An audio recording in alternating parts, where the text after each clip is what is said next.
often asked that what constitutes a thesis, or what really constitutes research? I said, look, the first question that I would ask, and I'm a reviewer of, an editorial reviewer of for several journals, and I'm sent things to review all the time.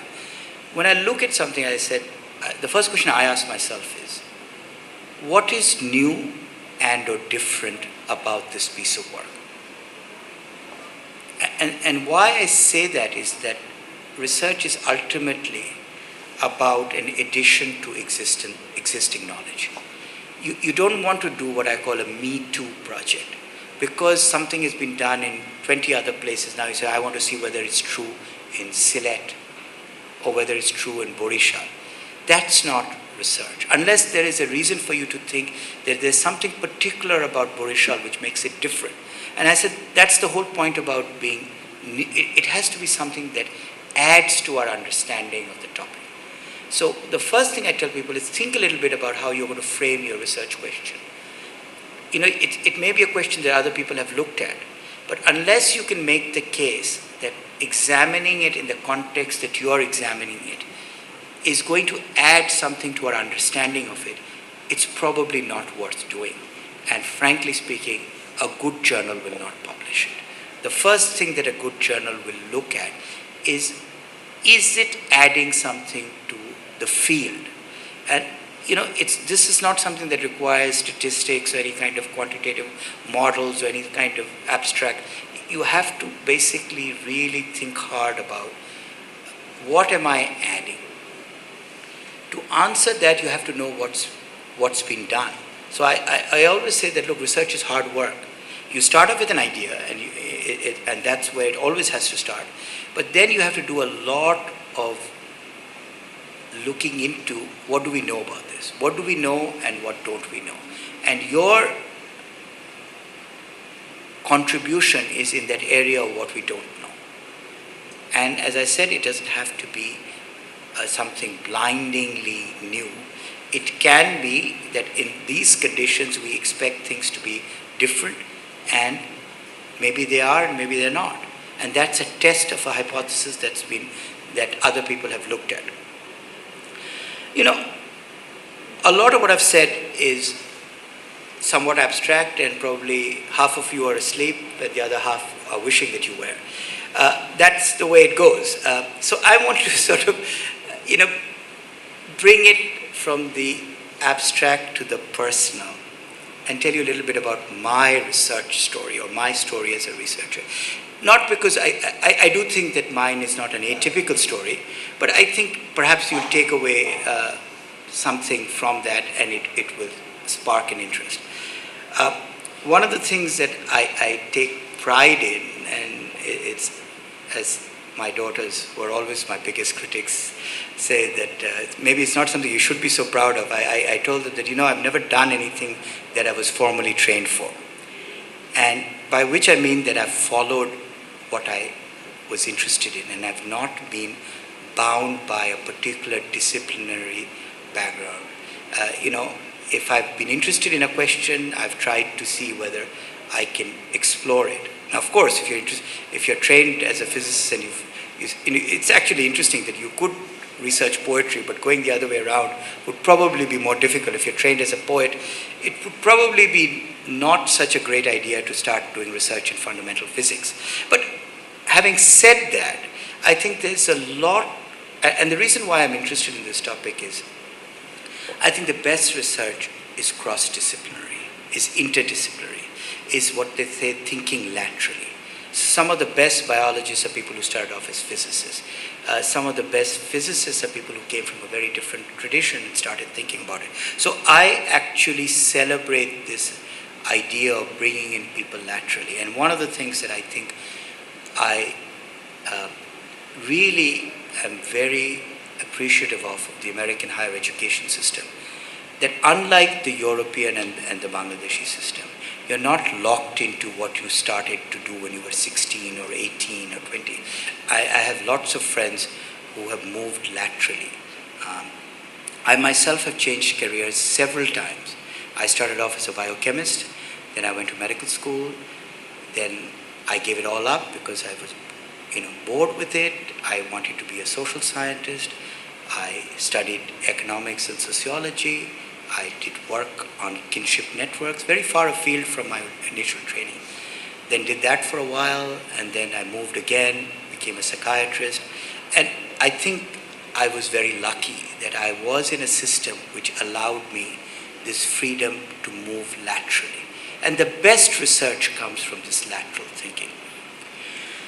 Just to give you a brief arc of my research career, the first time I ever did research was when I was a junior at Harvard College, and we had, as part of my thesis requirement, I had to work. I was a biochemistry major, and I had to work on something called transfer RNA. Don't ask me what it is. I myself barely remember what it is. At some point, I did know what it was. In fact, the only thing I remember about that summer working at Harvard Medical School with a very well-known researcher was that I read a wonderful book which I really liked. It was called The French Lieutenant's Woman by John Fowles. It had nothing to do with biochemistry, but it's one of the most interesting books I've ever read. And perhaps the only interesting thing I got out of that summer was that it evoked my interest in reading. By the way, a good movie on that as well. So if you don't catch the book, watch the film.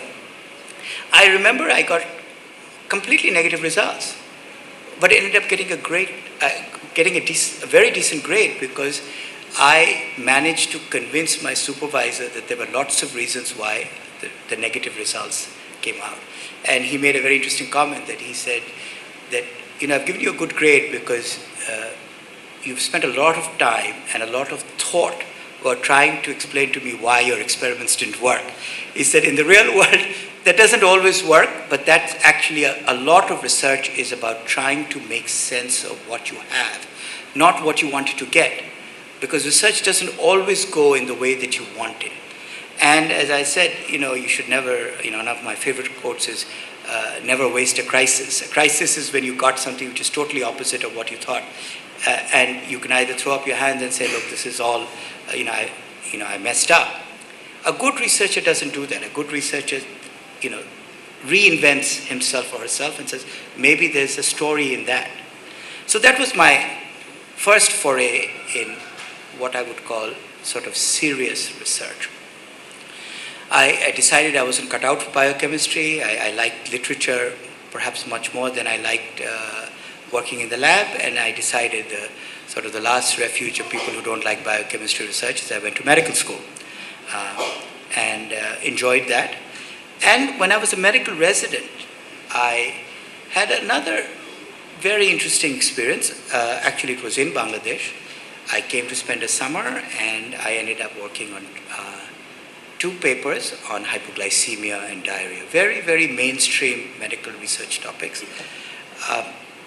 The interesting piece of the story is not what I worked on, is that when I look back, I was blessed. I had a mentor. His name was Dr. Michael Benish, kind of a crazy guy.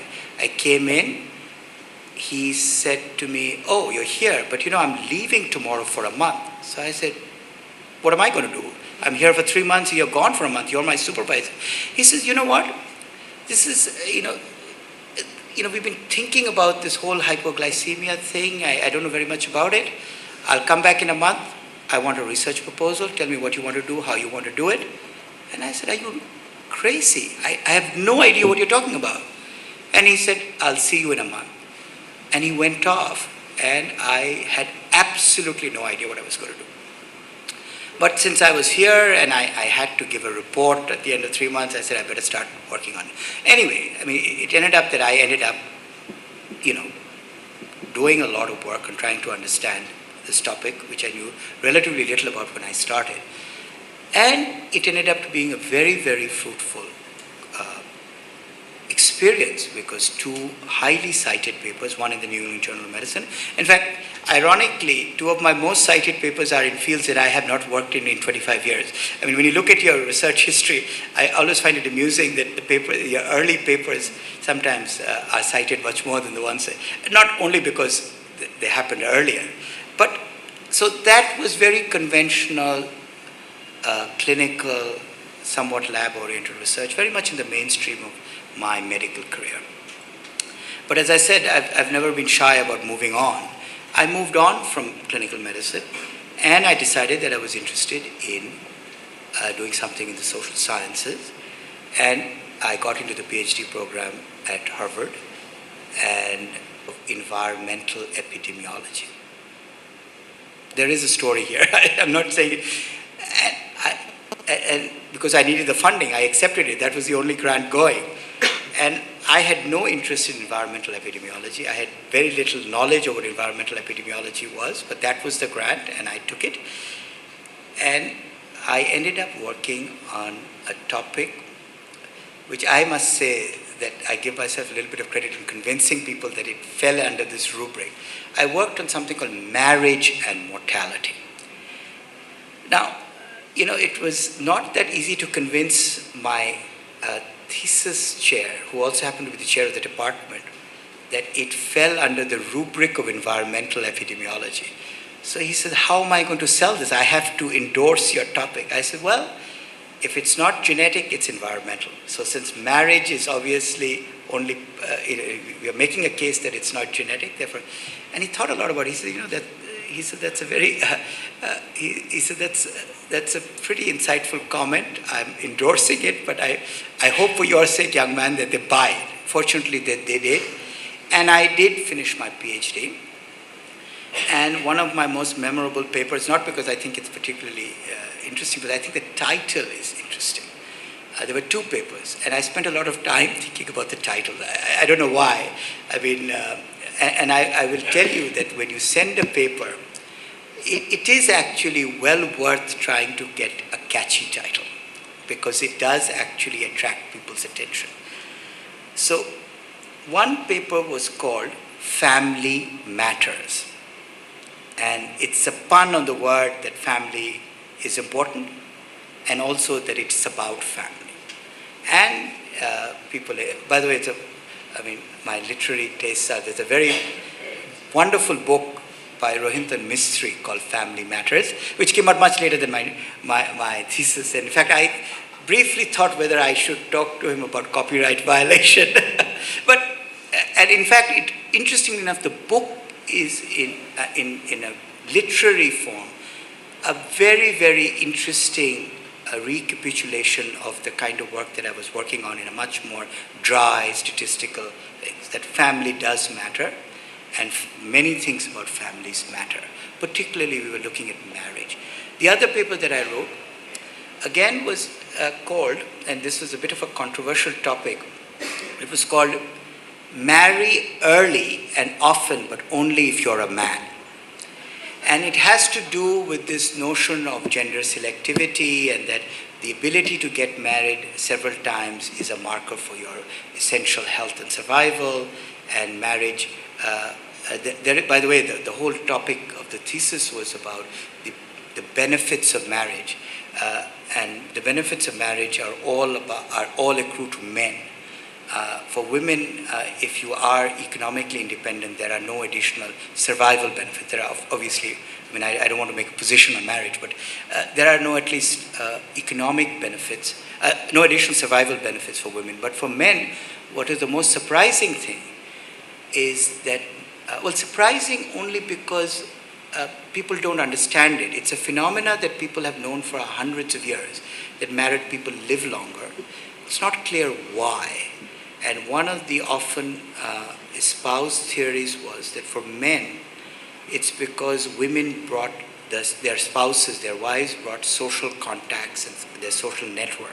So that when men get divorced or widowed, they lose that and they end up doing badly and end up dying. Now, this is another case of where I started off with a very completely different hypothesis. I was interested in this hypothesis. It had been looked at in the Western world.